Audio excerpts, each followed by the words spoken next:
Queridos alunos, vamos continuar com os outros processos de formação de palavras, certo? Nós vimos os dois principais processos, que foram derivação e composição. E agora nós vamos ver outros tipos, na verdade, que também são utilizados, mas que geralmente não aparecem com tanta frequência como os dois anteriores, derivação e composição. O primeiro deles aí vai ser o hibridismo. O que vai ser o hibridismo? Vai ser o processo de formação que vai ser composto, que vai ser formado a partir de palavras que são de línguas diferentes. Eu vou pegar um pedacinho grego e vou pegar um pedacinho do latim e vou formar uma palavra nova. Eu vou pegar um pedacinho do francês, eu vou pegar um pedacinho do grego e vou formar uma palavra nova. Então, isso aí eu vou chamar de hibridismo, quando eu pego pedaços das palavras de línguas diferentes e formo uma palavra nova. Exemplo, automóvel. Auto vem do grego e móvel vem do latim.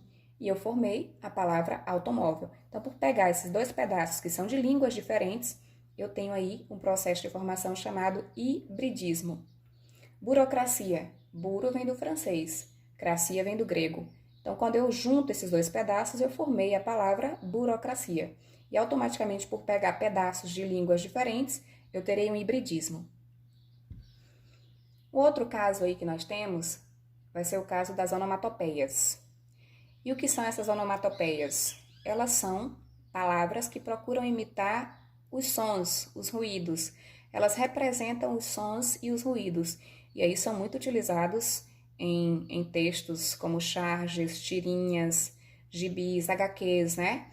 Por quê? Porque representam justamente essa questão da sonoridade, para dar mais realidade ao texto que o autor procura nos mostrar. Então, observe aqui nos dois exemplos que eu coloquei, ó. O tic-tac desse relógio me deixa nervoso. Então, observe que eu tentei imitar aí o som do relógio, o tic-tac. E aí, eu escrevi isso. E quando eu escrevo, eu vou chamar isso aí de onomatopeias. Não me venha com esse blá, blá, blá novamente. Então, mais uma vez, eu tentei imitar essa representação sonora, esse som, esse ruído. Só que eu tentei imitar de uma forma escrita. E aí, quando eu vou representar isso de maneira escrita, na linguagem verbal, eu vou ter uma onomatopeia. E é lógico que quem gosta muito de ler HQs ou quem gosta de assistir a desenhos animados, percebe que há uma presença gigantesca das onomatopeias nesses tipos de textos, né? E o Enem também cobra bastante, porque o Enem usa muito tirinhas, usa muito charges, e eles estão presentes, e na verdade as onomatopeias estão presentes nesses tipos de textos. Um outro tipo de processo de formação vai ser a sigla ou siglonimização. Essa palavra gigantesca aí, né? O que vai ser essa sigla? Na verdade, é como se fosse um tipo de abreviação. Só que ela vai utilizar, geralmente, as iniciais dos termos, tá? Geralmente, pega-se as iniciais de cada palavra e aí usa a sigla. Exemplo, MEC, Ministério da Educação e Cultura. Pegou-se o quê? As iniciais. De Ministério M, de Educação E e de Cultura C, e formou MEC. FGTS, Fundo de Garantia por Tempo de Serviço. Enem, Exame Nacional de Ensino Médio. Então, observe que eu peguei o quê? As iniciais dos termos e formei o que nós vamos chamar de sigla.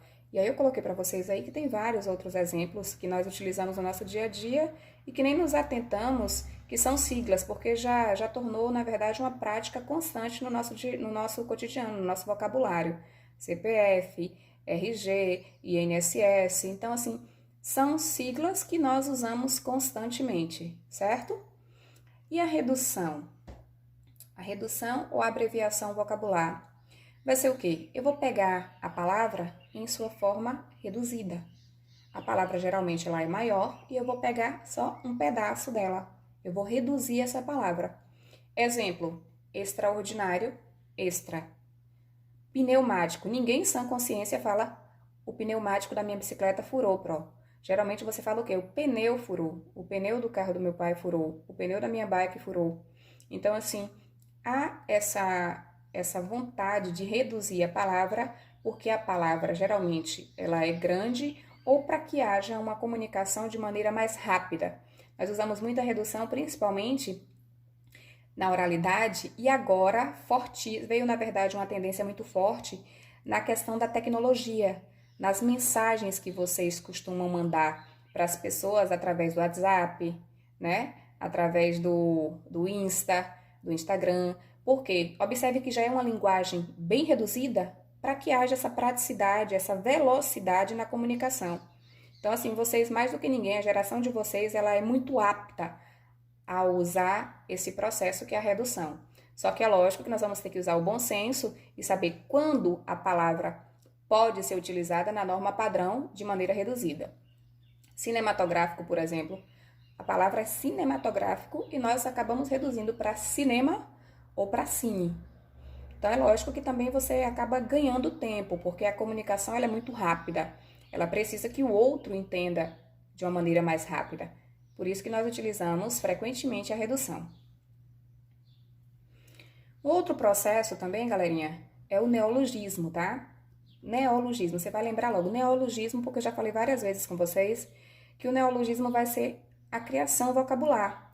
Nós vamos criar palavras para atender às nossas necessidades comunicativas. São palavras que até então, elas na verdade não existiam e vão existir a partir daquele momento, daquela necessidade de comunicação, né? Aí eu coloquei um exemplo até interessante aqui, ó. Não entendo o que eles falam. Ou usam o internetês ou abusam do juridiquês. Claro que são palavras que não existem no nosso vocabulário, no nosso dicionário ainda, mas que foi incorporada ao nosso vocabulário de acordo com aquela necessidade comunicativa, de acordo com aquele momento. Ainda coloquei ali a cara de vocês, né? A imagem, ó. Pratique o diboísmo, ficar de boa, ficar em paz, sem estresse, sem preocupações. Então, observem que o neologismo vai ser isso.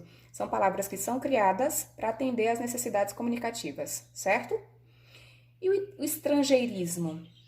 Estrangeirismo é fácil porque, assim, depois dessa revolução tecnológica, desse boom, né, tecnológico que nós obtivemos, o estrangeirismo ele ficou muito mais presente, porque, assim, com o computador, com tecnologia, com internet, vieram várias palavras que são de outras línguas. E algumas dessas palavras elas já foram totalmente incorporadas à língua portuguesa. Nós vamos chamá-las, foram aportuguesadas. Então, assim, são palavras que fazem parte da nossa língua também, mas que são de outras línguas. Por isso que nós chamamos de estrangeirismo. Marketing, chip, show, e-mail, lasanha, baunilha, garçom, mochila. Observem que vocês leem as palavras e falam assim, não, mas essas palavras já são do nosso cotidiano, são palavras que nós utilizamos todos os dias. E na verdade, é real, acontece. Isso acontece. São palavras que são do nosso vocabulário, mas que não foram originadas da língua portuguesa. Elas vieram de outras línguas. Elas foram aportuguesadas em alguns casos, como shampoo, por exemplo. Shampoo se escreve com SH. Na língua portuguesa nós não temos essa junção. E aí quando você traduz, que você fala que vai aportuguesar a palavra, você coloca com X. X e U no final. Então, foi uma palavra que veio, né, de uma outra língua e que foi realmente aportuguesada. E é lógico que vocês vão lembrar de várias. Pendrive, Outlet, Design, Software. Imagine, são inúmeras, né, que são introduzidas ao nosso dia a dia, ao nosso cotidiano. Por fim, nós vamos ter aí o que nós vamos chamar de palavras valise. E aí você vai lembrar assim, professor, o que são mesmo essas palavras valise? Você vai lembrar o seguinte...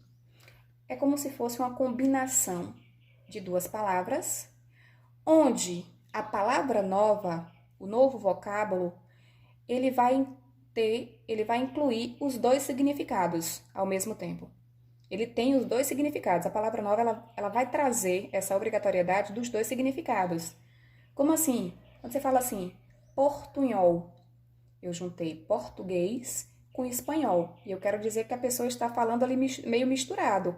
É metade português e metade espanhol. Então, eu formei o portunhol. Observem que eu peguei duas palavras, formei uma palavra nova, mas eu trago o significado dos dois, das duas palavras anteriores, certo? Showmício. Eu juntei show com comício e formei showmício, mas eu trago também o significado das duas palavras anteriores.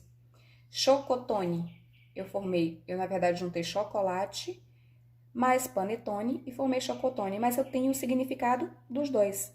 né, dos dois termos, das duas palavras que foram colocadas anteriormente. E aí tem uma série de palavras que nós vamos considerar palavras valise. Brasil Gaio, showmício, Grenal, Fla-Flu, bora Flamengo, Flamengo mais Fluminense, né? Lógico que o Flamengo é bem melhor, vocês sabem muito bem disso. Pescópia, pesquisa mais cópia. Essa que vocês odeiam, que eu também não gosto, aborrecente, né? Que seria aborrecer mais adolescente. É um exemplo aí, mas que eu também não concordo com isso, porque vocês não aborrecem, vocês são os amores, viu? Galerinha, vamos então para a nossa atividade de hoje, certo?